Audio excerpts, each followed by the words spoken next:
In the autumn of 52 BCE, the fate of an entire civilization hung in the balance. The hills of Alesia, crowned with ancient fortifications, became the last desperate refuge of the Gauls, and the stage for one of the most brutal sieges in the annals of war.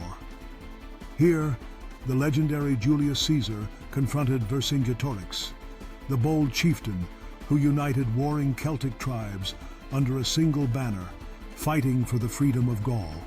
It was a clash of empires and ideals, Roman discipline and engineering against the fierce spirit of Celtic resistance. The siege of Alesia was not just a contest of armies, but a test of endurance, ingenuity, and will. Caesar's legions, hardened by years of conquest, drilled with relentless precision, encircled the hilltop fortress with grim determination. They dug deep trenches and raised palisades, constructing an awe-inspiring double ring of fortifications stretching for miles. No soldier had ever seen anything like it, a wall to keep the Gauls trapped inside, and another to defend against the tribal relief armies gathering beyond. It was a masterstroke of military engineering, the likes of which would echo through history.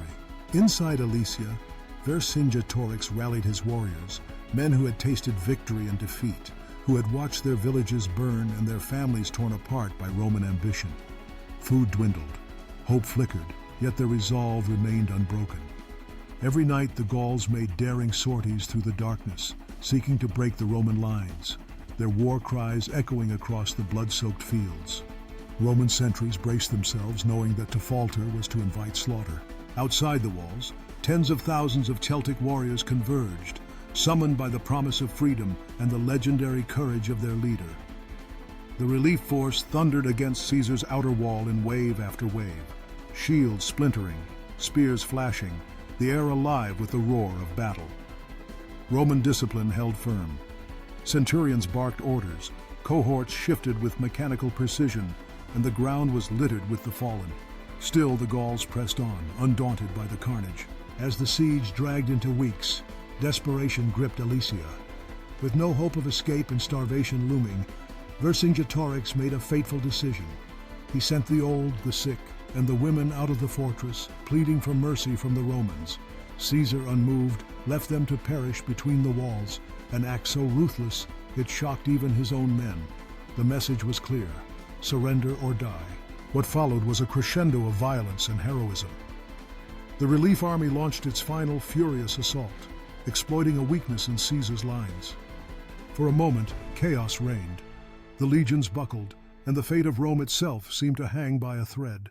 Then, in a display of iron resolve, Caesar himself plunged into the fray, sword flashing, rallying his men with a voice that cut through the din of battle.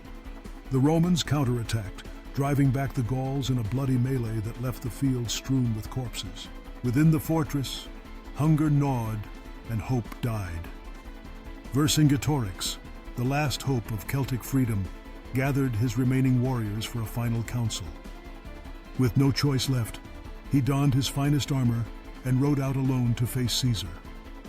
In a moment that would be etched into legend, the proud chieftain knelt before his enemy, casting down his sword and surrendering his people to Roman rule.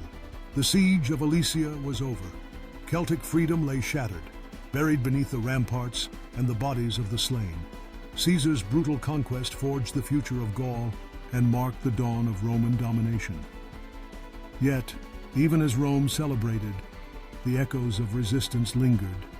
The story of Vercingetorix, the hero who dared to defy an empire, and the blood-soaked battlefields where empires are forged and broken.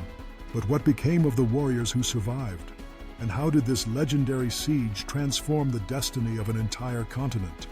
The legacy of Alesia would haunt Rome for centuries, a reminder that even the most feared fighting force of the ancient world could not crush the spirit of a people forever.